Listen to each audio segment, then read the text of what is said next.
নমস্কার, আরেকটা ক্লাস নিয়ে আমি হাজির হয়েছি। তো ক্লাস শুরু করার আগে সকলকে বলছি সাবস্ক্রাইব মাই চ্যানেল।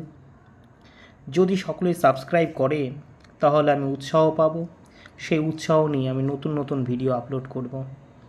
আশা করি সকলেই সাবস্ক্রাইব করে দেবে। তো আজকের চ্যাপ্টার জিএসটি। আগের দিন একটা চ্যাপ্টার করানো হয়েছে, যে চ্যাপ্টারের নাম ট্যাক্স সিস্টেম অফ ইন্ডিয়া। তো তারই দ্বিতীয় অংশ ভারতের জিএসটি। কিন্তু জিএসটি পড়ার আগে গত দিনের ক্লাস সম্পর্কে একটু জানিয়ে দিই। আচ্ছা, আগের দিন পড়ানো হয়েছিল ট্যাক্স কত রকম। ট্যাক্স সাধারণত দুই রকম, একটা ডাইরেক্ট ট্যাক্স, আরেকটা হচ্ছে ইনডাইরেক্ট ট্যাক্স। ডাইরেক্ট ট্যাক্স কাকে বলা হয়? আমার উপরে কর চাপালে আমাকেই দিতে হবে, তাকে ডাইরেক্ট ট্যাক্স বলা হয়। আর ইনডাইরেক্ট ট্যাক্স কাকে বলা হয়? কোনো এক ব্যক্তি বা কোনো সংস্থার উপরে চাপালে সে অন্যর উপরে চাপাতে পারে, তাকে ইনডাইরেক্ট ট্যাক্স বলা হয়। আর এই ডাইরেক্ট ইনডাইরেক্ট ট্যাক্স কে ধার্য করে? কেন্দ্র সরকার, অন্যদিকে রাজ্য সরকার। তাহলে আমরা এক নজরে দেখে নেব কেন্দ্র সরকার কী কী ট্যাক্স আদায় করে এবং রাজ্য সরকার কী কী ট্যাক্স আদায় করে। কেন্দ্র সরকার আয়কর, সম্পদ কর, কেন্দ্রীয় উৎপাদন শুল্ক, কেন্দ্রীয় বিক্রয় কর, সেবা কর, ব্যয় কর, আমদানি শুল্ক। তাহলে কিভাবে মনে রাখবো? আমি কিছু আয় করলাম, আয় কিসের জন্য করি? ব্যয় করার জন্য। হ্যাঁ, ব্যয় করলাম, ব্যয় করার পর কিছু টাকা জমলো, সে টাকা দিয়ে কিছু সম্পত্তি কিনলাম। আচ্ছা, সম্পত্তি কেনার পর আরও এক্সট্রা টাকা রয়ে গেছে, তো আমি কি করব? সার্ভিস করব, অর্থাৎ সেবা করব। আর আমদানি রপ্তানি এটা সেন্টারের ব্যাপার, সকলেই জানো। তবে কেন্দ্র সরকার আর রাজ্য সরকারের দুটো কমন ট্যাক্স রয়েছে। একটা কি? একটা এক্সাইজ ডিউটি, এক কথায় উৎপাদন শুল্ক। এইটা কেন্দ্রীয় সরকার আরোপ করে, অন্যদিকে রাজ্য সরকার আরোপ করে। বিক্রয় কর, এটাও কেন্দ্রীয় সরকার আরোপ করে, রাজ্য সরকারও আরোপ করে। তাহলে আরেকবার একটু স্মরণ করিয়ে দিই যে কী কী ট্যাক্স কেন্দ্র সরকার আরোপ করে। আয়কর, সম্পদ কর, কেন্দ্রীয় উৎপাদন শুল্ক, কেন্দ্রীয় বিক্রয় কর, সেবা কর, ব্যয় কর, আমদানি শুল্ক। আচ্ছা, কোন কর ডাইরেক্ট ইনডাইরেক্ট একবার বলে দিন। আচ্ছা, আয়কর তো কেন্দ্র সরকার আরোপ করছে। আচ্ছা, আয়কর কেন্দ্র সরকার যদি আরোপ করে, এটা প্রত্যক্ষ না পরোক্ষ? ডাইরেক্ট না ইনডাইরেক্ট? কী হবে? Direct tax. কারণ আয়কর আমার উপরে চাপালে আমাকেই দিতে হবে। তারপরে রয়েছে সম্পদ কর। আচ্ছা, সম্পদ কর এটা কি? হ্যাঁ, এটাও কিন্তু ডাইরেক্ট ট্যাক্স, আমার উপরে চাপালে আমাকেই দিতে হবে। আচ্ছা, উৎপাদন, এটা বিভিন্ন জায়গায় চলে যাবে বা বিভিন্ন হাতে হস্তান্তরিত হবে, তাই উৎপাদন শুল্কটা কি? উৎপাদন শুল্কটা একটা অপ্রত্যক্ষ কর বা পরোক্ষ কর। কেন্দ্রীয় বিক্রয়, এটা তো বিভিন্ন হাতে যাবে, তো এটা কি? পরোক্ষ কর।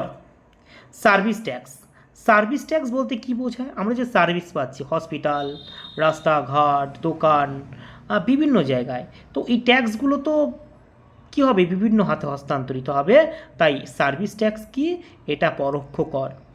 ব্যয় কর, এটাও কিন্তু আমি ব্যয় করছি, ঠিক আছে, কিন্তু এই ব্যয়, আমার টাকাটা বিভিন্ন হাতে হস্তান্তরিত হবে, তাই ব্যয় করটা কি? একটা পরোক্ষ কর। আমদানি শুল্ক কি? আমদানি শুল্কও কিন্তু একটা কিসের মধ্যে? আমদানি তো বিভিন্ন জায়গায় বিভিন্ন হাতে ঘুরবে, সকলেই জানো, এটাও একটা পরোক্ষ করের মধ্যে পড়ছে। এবার দেখে নেব রাজ্য সরকার কি কি কর আদায় করছেন। বাদবাকি করগুলো রাজ্য সরকার। আচ্ছা, কেন্দ্র আর রাজ্যের দুটো কমন ট্যাক্স সবাই জানে। রাজ্য state excise duty and state sales tax. আর কি কি কর রয়েছে? বৃত্তি আয়ের উপরে কর, এগ্রিকালচার ইনকাম ট্যাক্স কে জারি করে? এগ্রিকালচার ইনকাম ট্যাক্স কে জারি করে? রাজ্য সরকার। কৃষিজাত পণ্যের উপরে কে কর আদায় করে? রাজ্য সরকার। আচ্ছা, পেশা খুব ইম্পর্টেন্ট, কে করে? রাজ্য সরকার। এন্ট্রি, প্রবেশ কর কে করে? রাজ্য সরকার। এন্টারটেনমেন্ট কে করে? রাজ্য সরকার আদায় করে। তো সকলের যেন এগুলো মনে থাকে, এগুলো থেকে কিন্তু কোশ্চেন থাকবে। এবার চলে যাব নেক্সট স্লাইডে কি আছে। নেক্সট স্লাইডে রয়েছে যে direct tax, indirect tax already বলা হয়ে গেছে। ডাইরেক্ট ট্যাক্সকে income tax, corporation tax, property tax, inheritance tax, gift tax, wealth tax. আর ইনডাইরেক্ট ট্যাক্স কোনগুলো? কাস্টম ডিউটি মানে আমদানি শুল্ক, excise duty, service tax, sales tax, VAT, এগুলোকে কি বলা হয় থাকে? এগুলোকে ইনডাইরেক্ট ট্যাক্স বলা হয় থাকে। চলে যাব নেক্সট স্লাইডে। কি আছে? Indirect tax. বর্তমান ইনডাইরেক্ট ট্যাক্সকে 4টি ক্যাটাগরি করা হয়েছে। একটা এক্সাইজ উৎপাদন শুল্ক, অপরদিকে কাস্টম ডিউটি মানে আমদানি রপ্তানি, স্ট্যাম্প ডিউটি, আর অপর পক্ষে সমস্ত করগুলোকে কিসের আন্ডারে আনা হয়েছে? জিএসটির আন্ডারে আনা হয়েছে। আশা করি সকলের মনে থাকবে। দেখে নেব নেক্সট। এইবার যদি আমি কর ওভারঅল দেখি, দুটো কর রয়েছে, একটা ডাইরেক্ট ট্যাক্স, আরেকটা কি? Indirect tax. তাহলে কেন্দ্র সরকার সবথেকে বেশি কর আদায় করে কিসে থেকে? আবার বলছি, ডাইরেক্ট ট্যাক্স। কত পার্সেন্ট? 54%। আর ইনডাইরেক্ট ট্যাক্স কত? 46% কিন্তু আদায় করে। আচ্ছা, ওভারঅল সব ট্যাক্স মিলে কোন ট্যাক্স কেন্দ্র সরকার সবথেকে বেশি আদায় করে? অ্যান্সার হবে কর্পোরেশন ট্যাক্স। কত? Corporation tax 32%। সকলে যেন মনে থাকে, কর্পোরেশন ট্যাক্স 32%। তারপরে কোনটা? তারপরে দেখো 22% ইনকাম ট্যাক্স। তারপরে কোনটা? এক্সাইজ ডিউটি থেকে কেন্দ্র সরকার সবথেকে বেশি কর আদায় করে। ওভারঅল ডাইরেক্ট ট্যাক্স এবং ডাইরেক্ট ইনডাইরেক্ট মিলে সবথেকে কোনটা? ডাইরেক্ট ট্যাক্সের মধ্যে সবথেকে বেশি ট্যাক্স আদায় করে কর্পোরেশন, তারপরে ইনকাম ট্যাক্স।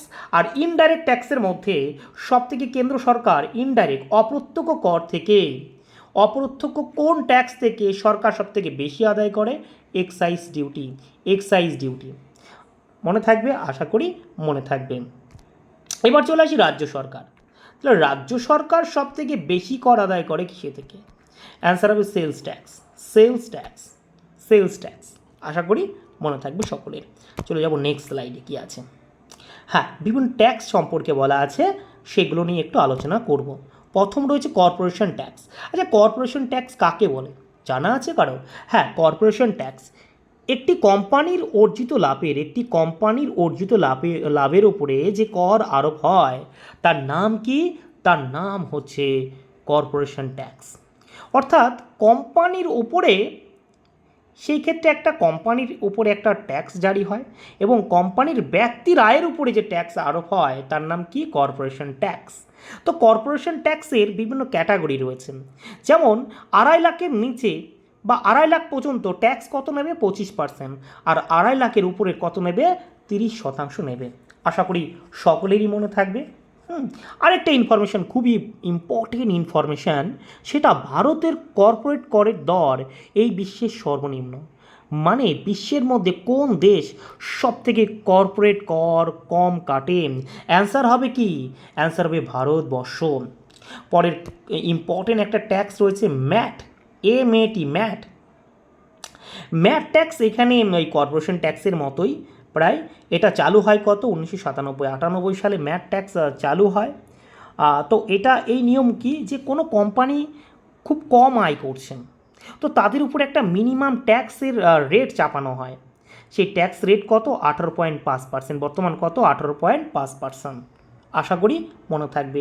খুব কম লাভ করছে কোনো কোম্পানি, যদি খুব কম লাভ করে তো সেই ক্ষেত্রে ট্যাক্সের হার কত হবে? বা কোনো ব্যক্তি বা কোনো খুব কম আয় করছে, তো সেই ক্ষেত্রে ট্যাক্স কত হবে? 8.5%, 8.5%, 18.5%। আশা করি মনে থাকবে। আর ম্যাটের ফুল ফর্ম কি? Minimum alternative. আরেকবার শুনতে হবে, মিনিমাম অল্টারনেট ট্যাক্স। আশা করি মনে থাকবে, মিনিমাম অল্টারনেট। দেখে নেব নেক্সট স্লাইডে কী আছে। নেক্সট স্লাইডে রয়েছে, কি রয়েছে? যে এখানে খুব ইম্পর্টেন্ট ট্যাক্স, এখানে কোনো ইম্পর্টেন্ট ট্যাক্স নেই, আমরা নেক্সট স্লাইডে চলে যাব। ওয়েল ট্যাক্স খুব ইম্পর্টেন্ট এখানে। ওয়েল ট্যাক্স জানোই তোমরা, ওয়েল ট্যাক্স কাকে বলা হয়? এটা সম্পদ কর 1957 সালে চালু করা হয়। বর্তমানে এই ট্যাক্স কত? 1 এপ্রিল 2016 সালে কিন্তু এটা বাদ করা হয়। প্রফেশনাল ট্যাক্স সকলেই জানো, প্রফেশনাল ট্যাক্স কাকে বলা হয়? যে প্রফেশনাল যুক্ত আছে তার উপরে কিছু ট্যাক্স কাটা হয়, তাকে প্রফেশনাল ট্যাক্স বলা হয়। এইবার চলে আসবো ইনডাইরেক্ট ট্যাক্স, খুব ইম্পর্টেন্ট। আচ্ছা, আমি একটু আগে বলেছিলাম ইনডাইরেক্ট ট্যাক্সকে 4টি ক্যাটাগরি করা হয়েছে। ইনডাইরেক্ট ট্যাক্সকে 4টি ক্যাটাগরি করা হয়েছে। প্রথমটা মনে আছে? হ্যাঁ, এক্সাইজ মানে উৎপাদন শুল্ক, তারপরে কাস্টম, আরেকটা কি ছিল মনে আছে? হ্যাঁ, স্ট্যাম্প কর। আর বর্তমান কি করা হয়েছে? জিএসটি করা হয়েছে। তো আজকে আলোচ্য বিষয় জিএসটি। ভারতবর্ষে কবে জিএসটি চালু করা হয় তার বিস্তারিত এখন আলোচনা করব। 2003 সালে অপ্রত্যক্ষ কর কেলকার টাস্ক ফোর্স এর প্রস্তুত করে। তখন গভর্নমেন্ট কে ছিল? তখন কংগ্রেস গভর্নমেন্ট ছিল, ইউপিএ গভর্নমেন্ট ছিল, সকলেই জানো। তো এর মূল উদ্দেশ্য কি? এর স্লোগান হচ্ছে এক দেশ এক কর। এই ব্যবস্থার অনুযায়ী 1 জুলাই 2017 সালে এই ট্যাক্স চালু হয়। কততম সংবিধান সংশোধন? 101তম সংবিধান সংশোধন। আর বিল কত ছিল? এটা 122তম বিল ছিল। তারপরে জিএসটি চালু হয় কবে? 2017 সালের 1 জুলাই। আর প্রতি বছর 1 জুলাই কি পালন করা হয়? জিএসটি দিবস পালন করা হয়। এটা সকলেরই জানা আছে। দেখে নেব নেক্সট কী আছে। নেক্সট দেখে নেব জিএসটি সম্পর্কে কয়েকটা ইম্পর্টেন্ট ধারা। সব থেকে ইম্পর্টেন্ট ধারা হচ্ছে 279 এখানে কি বলা আছে? এটি ভারতের রাষ্ট্রপতিকে জিএসটি কাউন্সিল গঠন ক্ষমতা দেয়। এই সংবিধানের এই ধারাটি জিএসটি কাউন্সিল গঠন করার ক্ষমতা কার রয়েছে? রাষ্ট্রপতির রয়েছে। আচ্ছা, জিএসটি কীভাবে কাটা হয় আমি একটু বোঝানোর চেষ্টা করছি। ধরো কোনো একটা কোম্পানি যে কী করলো, 100 টাকার কাঁচামাল কিনলো, তাহলে এখানে জিএসটি ট্যাক্সের হার কত? 10%। 10%। তাহলে এখানে যে কাঁচামাল বিক্রেতার কত তার ট্যাক্স নেবে? 10 টাকা। 100 টাকায় কত হলো? 110 টাকায়। তার মানে এখানে কোনো একটা পোশাক সংস্থা কাঁচামাল কিনলো কত টাকা দিয়ে? 110 টাকা দিয়ে কিনলো। এবার উনি যখন বিক্রি করবে, কাঁচামাল থেকে পোশাক তৈরি করে বিক্রি করবে, 130 টাকায় বিক্রি করলো। তাহলে এর উপরে যে 10% চাপাই, মানে 10/100 চাপালে কেমন হবে? 0 কেটে যাবে, 13 টাকা। এই 13 টাকায় কি ওনাকে ট্যাক্স দিতে হবে? না, আগে তো 10 টাকা দেওয়া হয়ে গেছে ট্যাক্স। তাহলে ওনাকে ট্যাক্স দিতে হবে কত? 3 টাকা ট্যাক্স দিতে হবে। এখন এই পোশাক সংস্থার যে কাঁচামাল দিয়ে পোশাক তৈরি করলো, সে বিক্রি করলো কত টাকা দিয়ে? 130 টাকা। কার কাছে বিক্রি করলো? এইটা বিক্রি করলো হচ্ছে পাইকারি বিক্রেতাদের কাছে বিক্রি করলো। এবার পাইকারি যারা বিক্রেতা রয়েছে সেই জিনিসটা তারা 150 টাকায় বিক্রি করলো। তাহলে পাইকারি বিক্রেতার কত ট্যাক্স দিতে হবে? তাহলে 150-র উপর যদি আমি 10% চাপাই, 10/100 কত হলো? 0 কেটে দেবো, 15 টাকা। অর্থাৎ আগে তো 13 টাকা ট্যাক্স দেওয়া হয়ে গেছে। তাহলে ওনাকে কয় টাকা ট্যাক্স দিতে হবে? ওনাকে আরও 2 টাকা ট্যাক্স দিতে হবে। কাকে? পাইকারি বিক্রেতা। এবার পাইকারি বিক্রেতা খুচরো বিক্রেতার কাছে বিক্রি করলো, কত টাকা দিয়ে বিক্রি করলো? 150 টাকা দিয়ে বিক্রি করলো। এখন খুচরো বিক্রেতা যদি কত? 160 টাকায় বিক্রি করে, তার মানে এখানে কত ট্যাক্স দিতে হবে? আচ্ছা, 10/100 যদি করি, 16 টাকা। অর্থাৎ আগে তো 15 টাকা ট্যাক্স দেওয়া হয়েছে, তাহলে কত? 1 টাকা থেকে ট্যাক্স দিতে হবে। তাহলে ওভারঅল আমরা যেটা বুঝতে পারলাম তাই যে আমার কাছে কোনো জিনিস আসলো, আমি যত টাকা লাভ হবে, আমার যত টাকা লাভ হবে বা লাভ করব, সেই টাকাটাই ট্যাক্স দিতে হবে। যেমন আমি একটা জিনিস সিম্পল 10% জিএসটি হারে আমি একটা জিনিস 100 টাকা দিয়ে কিনলাম এবং বিক্রি করছি 150 টাকা। তাহলে আগে এখানে বিক্রি করছি 150 টাকা, তার মানে আমি জিনিসটা কিনেছি কত? 110 টাকা দিয়ে কিনেছি। আর বিক্রি করছি কত? বিক্রি করছি 150 টাকায়। তার মানে আমার এখানে লাভ কত? 40 টাকা। অর্থাৎ আমাকে জিএসটি কত দিতে হবে? আচ্ছা, 10/100। আচ্ছা, যদি কাটাকাটি করি কত হবে? 4 টাকা। অর্থাৎ আমাকে জিএসটি কত দিতে হবে? 4 টাকা। অর্থাৎ আমি যে পরিমাণ লাভ করব সেই পার্সেন্টেজ অনুযায়ী আমাকে জিএসটি দিতে হবে। যেমন আমাদের জিএসটির পার্সেন্টেজ কটা আছে কার জানা আছে? 5টা রয়েছে জিএসটির পার্সেন্টেজ। যেমন একটা রয়েছে 0%, এখানে কোনো জিএসটি কাটবে না। তারপরে রয়েছে 5%, তারপরে কত? 12%, তারপরে 18%, তারপরে 28%।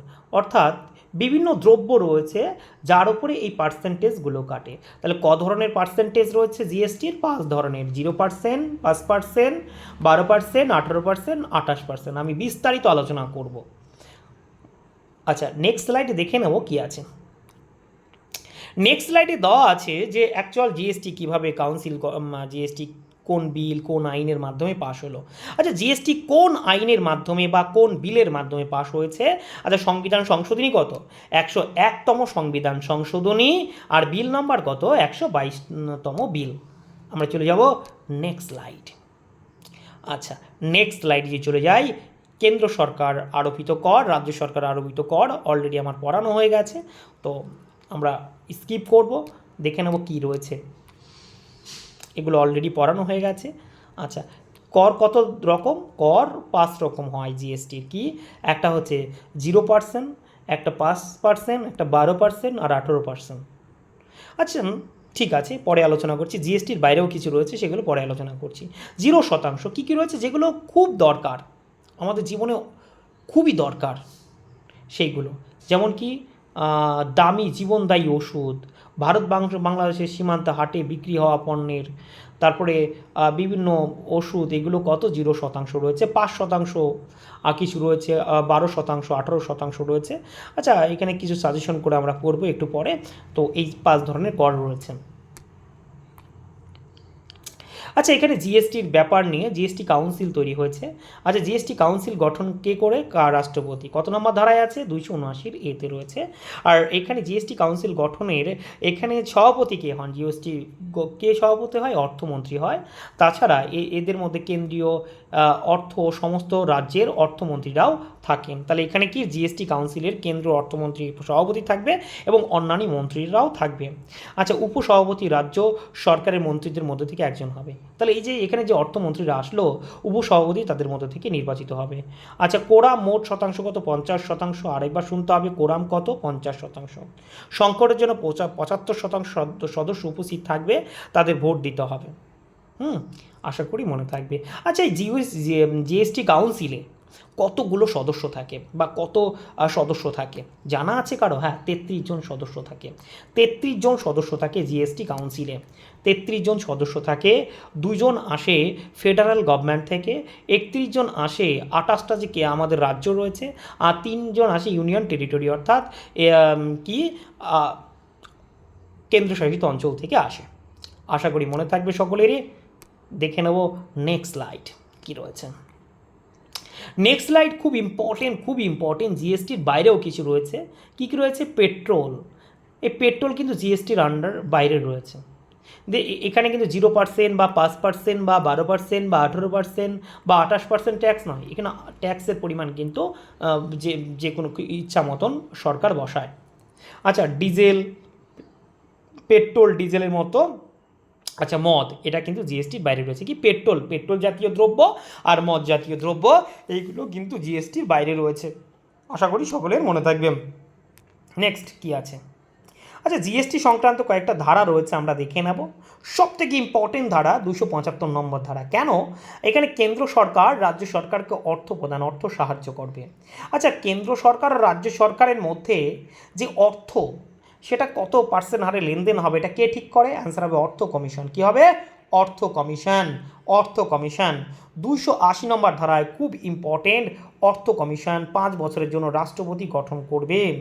আচ্ছা এখানে আরেকটা ধারা রয়েছে 260 নম্বর ধারা, 360 নম্বর ধারা খুব ইম্পর্টেন্ট। 360 আর্থিক জরুরি অবস্থার কথা বলা আছে। আচ্ছা 343 নম্বর ধারা খুব ইম্পর্টেন্ট। রাজ্যের ক্ষেত্রেও কিন্তু অর্থ কমিশন গঠন হয়, সেই ক্ষেত্রে কে দায়িত্ব থাকবে? রাজ্যপাল থাকবে। রাজ্যপাল প্রতি 5 বছর পর পর অর্থ কমিশন তৈরি হবে। তাহলে কেন্দ্রের অর্থ কমিশন কত নম্বর ধারায়? 280। আর রাজ্যের অর্থ কমিশন কত? 243। আর আর্থিক জরুরি অবস্থা কত? 360 নম্বর ধারায় বলা আছে। আর 275 ভেরি ইম্পর্টেন্ট, কেন্দ্র সরকার রাজ্য সরকারকে কি করবে? অনুদান দেবে। এটা কত নম্বর ধারায় বলা আছে? 275 নম্বর ধারায় বলা আছে। আচ্ছা এখানে কিছু ইম্পর্টেন্ট তথ্য রয়েছে যেগুলো পরীক্ষায় খুবই গুরুত্বপূর্ণ, সেগুলো মনে রাখতে হবে। আচ্ছা জিএসটি প্রথম কোথায় চালু হয়? 1954 সালে। 1954 সালে কোথায়? ফ্রান্সে প্রথম জিএসটি চালু হয়। আচ্ছা গিফট ট্যাক্স কবে থেকে শুরু হয়? 1958 সাল থেকে শুরু হয়। আচ্ছা আমরা যে প্যান নম্বর ব্যবহার করি, প্যান কার্ড ব্যবহার করি, আর প্যান চালু হয় কত? 1972 সাল। আরেকবার মনে রাখতে হবে, প্যান চালু হয় কবে থেকে? 1972 সাল থেকে প্যান চালু হয়। আশা করি মনে থাকবে। আচ্ছা 2005 সালে পয়লা এপ্রিল থেকে টোটাল ভারতবর্ষ জুড়ে ভ্যাট চালু হয়। ভ্যাট কি?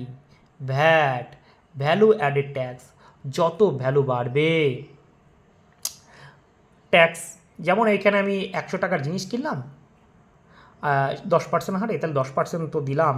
পরবর্তীকালে যখন আমি ভ্যালুটা বাড়িয়ে দিচ্ছি, আমি 120 টাকায় বিক্রি করছি, তখন এই 20 টাকার উপরে ট্যাক্স কাটা হবে। এটাকে বলা হয় তাকে ভ্যাট। আশা করি মনে থাকবে। এই ভ্যাট কে কাটে? রাজ্য সরকার। ভ্যাট কে কাটে? রাজ্য সরকার। আচ্ছা, এখানে কয়েকটা ট্যাক্স রয়েছে, সেই ট্যাক্স সম্পর্কে অবশ্যই সকলকে জানতে হবে এবং খুবই গুরুত্বপূর্ণ।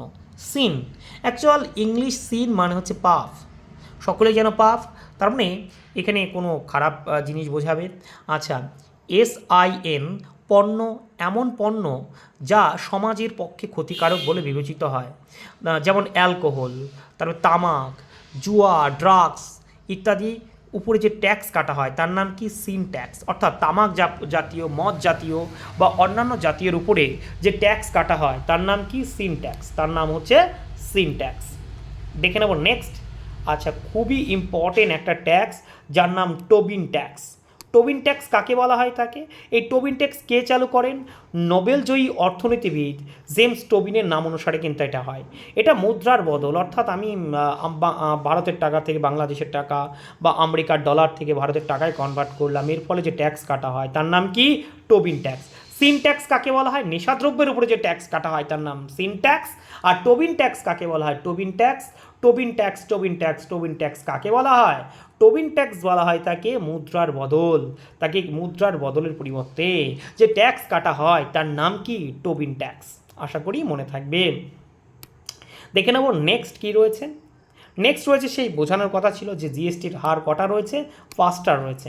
0%, অর্থাৎ অত্যাবশ্যক যে জিনিসগুলো রয়েছে সেগুলো 0% ট্যাক্স কাটে, যেমন দুধ জাতীয়, স্বাস্থ্য পরিষেবা, আচ্ছা খাদ্যশস্য, লোকাল ট্রেল ভ্রমণ, ডিম, ছানা, দই, এগুলো আমাদের তেল, পাঁপড়, রুটি, এগুলো খুবই গুরুত্বপূর্ণ। লবণ, এগুলোর উপর ট্যাক্স কত? 0%। লবণের উপর ট্যাক্স কত? জিএসটি কত? 0%। লবণের যে জিএসটি কত? 0%। আচ্ছা, এটা কিন্তু মুড়ি, মুড়ি বলে একটা শব্দ ছিল, মুড়ি কিন্তু এটা 0% ট্যাক্স ছিল, বর্তমান মুড়িটা 5%-এর আন্ডারে চলে এসছে। নেক্সট, এখানেও 5%-এর ট্যাক্স জিএসটি কাটে। সেই রকম কী রয়েছে? যদি জামা কাপড় তোমরা 1000 টাকা পর্যন্ত, 1000 টাকার নিচে কেনো, তাহলে সেক্ষেত্রে জিএসটি কত কাটবে? 5%। 1000 টাকার ওপরেই হলে কিন্তু সেটা 12% চলে যাবে। একটু উন্নত মানের জিনিস। তারপর দেখে নেব 12%, এই 5%। এলপিজি গ্যাস আগে কত পার্সেন্ট ছিল জিএসটি কাটতো? আগে 5%, কিন্তু বর্তমান কত কাটছে? সেটা বর্তমান 12% কাটছে। হোটেল 1000-এর উপর হলে বা জামা কাপড় 1000-এর উপর হলে এগুলো কিন্তু 12% কাটে। আচ্ছা, তার থেকে উন্নত মানের জিনিসপত্র কিন্তু 18% জিএসটি কাটবে। তো আমরা দেখে নেব শেষ 28% কী কী কাটছে। 28% খুব গুরুত্বপূর্ণ, যেমন বিড়ি, সিগারেট, এগুলোর উপরে কিন্তু 28% ট্যাক্স কাটছে।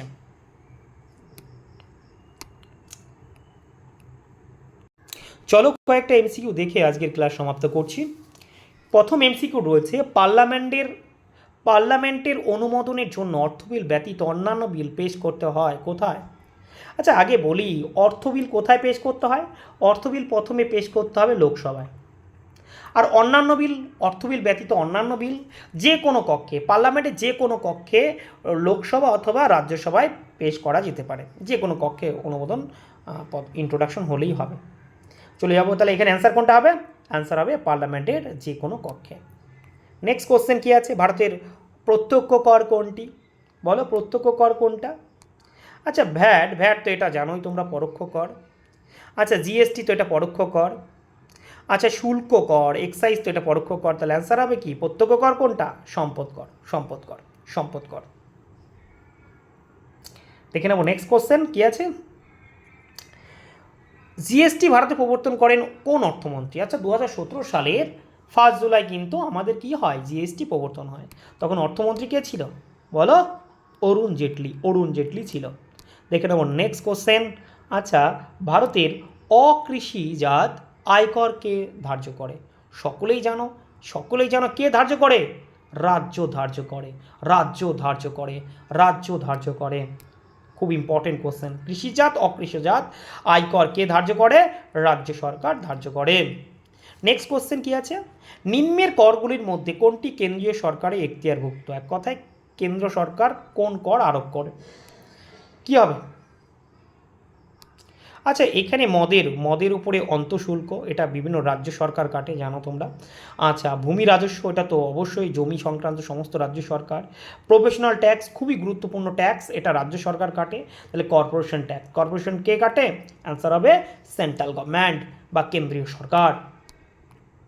নেক্সট কোশ্চেন কি আছে, আচ্ছা, share of direct tax in India and post economic reform is. তাহলে এখানে বলছে স্বাধীনতার পর, আচ্ছা, ভারতবর্ষে যে ডাইরেক্ট ট্যাক্সের পরিমাণ বাড়ছে না কমছে, কি হবে? অ্যান্সার হবে ইনক্রিজিং।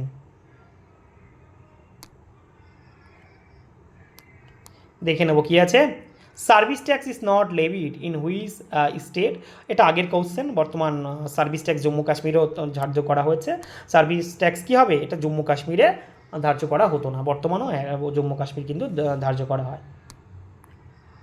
দেখে নেব নেক্সট কোশ্চেন কি আছে, which of the following is not come under the propose GST in India. কোনটা জিএসটির আন্ডারে আসছে না, বলো কি হবে?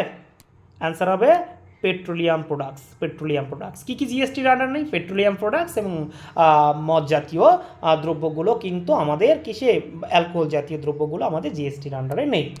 দেখে নেব নেক্সট কোশ্চেন। আচ্ছা, most important source of revenue to the states. তাহলে রাজ্য সরকারের সব থেকে গুরুত্বপূর্ণ ট্যাক্স কোনটা? আমি বারে বারে বলেছি, রাজ্য সরকারের কোনটা হবে? Sales tax. দেখে নেব next question, which amendment introduce a national goods and service tax GST in India from July 2017 সাল? কি বলো কততম সংবিধান সংশোধন? অ্যান্সার হবে কি 101তম সংবিধান সংশোধনের মাধ্যমে এটা করা হয়েছে। দেখে নেব next question, corporation profit tax, তোমরা জানো কে ধার্য করে, কে কী করে, এগুলো জানো, তোমরা একবার দেখে নেবে। আমি ইম্পর্টেন্ট কিছু কোশ্চেন করাবো। আচ্ছা, এটা খুব ইম্পর্টেন্ট, কি আছে, excise duty is not regressive, not unpopular, imposed on exportary products, none of this above. কী হবে? এক্সাইজ ডিউটি কি? এক্সাইজ ডিউটি কাকে? উৎপাদন শুল্ক। আচ্ছা, উৎপাদন শুল্ক এগুলো সব কি? উৎপাদন শুল্ক একটা ইনডাইরেক্ট ট্যাক্স, আর ইনডাইরেক্ট ট্যাক্স মানে কি? রিগ্রেসিভ। তাহলে এখানে বলছি ইনকারেক্ট স্টেটমেন্ট, কোনটা ভুল? বলছে এইটা কি? এটা রিগ্রেসিভ নয়, এটা কিন্তু রিগ্রেসিভ। তাহলে অ্যান্সার কি হবে? এ হবে অ্যান্সার। দেখে নেবো নেক্সট কি আছে, কয়েকটা ইম্পর্টেন্ট কোশ্চেন দেখে নেবো আমি। আচ্ছা, এটা কী হবে? খুবই গুরুত্বপূর্ণ কোশ্চেন। বলছে taxations on agriculture income in India is. আচ্ছা, এগ্রিকালচারের উপরে যে ইনকাম ট্যাক্স রয়েছে এটা কি? Relatively high, low, proportion to the contributions, none of the above. Answer এখানে অ্যাকচুয়াল এটা যে এগ্রিকালচার ইনকাম ট্যাক্স রয়েছে এইটা প্রপোর্শন টু ইটস কন্ট্রিবিউশনস। এখানে অ্যান্সার কী হবে? Proportion to contributions. আমি এই বিস্তারিত এই প্রশ্ন নিয়ে পরের ভিডিওতে আলোচনা করব। আচ্ছা, এখানে আরও কয়েকটা কোশ্চেন দেখে নিই যেগুলো আসার মতো। The largest revenue in India obtain from. আচ্ছা, কোথায় থেকে ভারত সরকার কোথায় থেকে সব থেকে বেশি কর আদায় করে? কী হবে? Direct tax. Who impose corporation tax? কী হবে? সেন্ট্রাল গভর্নমেন্ট কিন্তু ধার্য করে। আচ্ছা, আরও দেখে নেবো কি, খুব ইম্পর্টেন্ট এই কোশ্চেনটা, বিভিন্ন পরীক্ষায় দিয়েছে, ম্যাট অলরেডি অনেকবার পড়িয়েছি। ম্যাটের ফুল ফর্ম কি? Minimum alternate tax. আরেকবার, ম্যাট এর ফুল ফর্ম কি? Minimum alternate tax. মনে আছে সকলের ম্যাট? আশা করি মনে নেই। আচ্ছা, ম্যাট যে সমস্ত কোম্পানি খুব কম ইনকাম করে তাদের উপরে একটা ট্যাক্স ধার্য করে দেওয়া হয়েছে। কত পার্সেন্ট? বর্তমান 18.5% ট্যাক্স ধার্য করে দেওয়া হয়েছে। আজকে এই অবধি সকলকে ধন্যবাদ জানিয়ে ক্লাস এখানে সমাপ্ত করছি।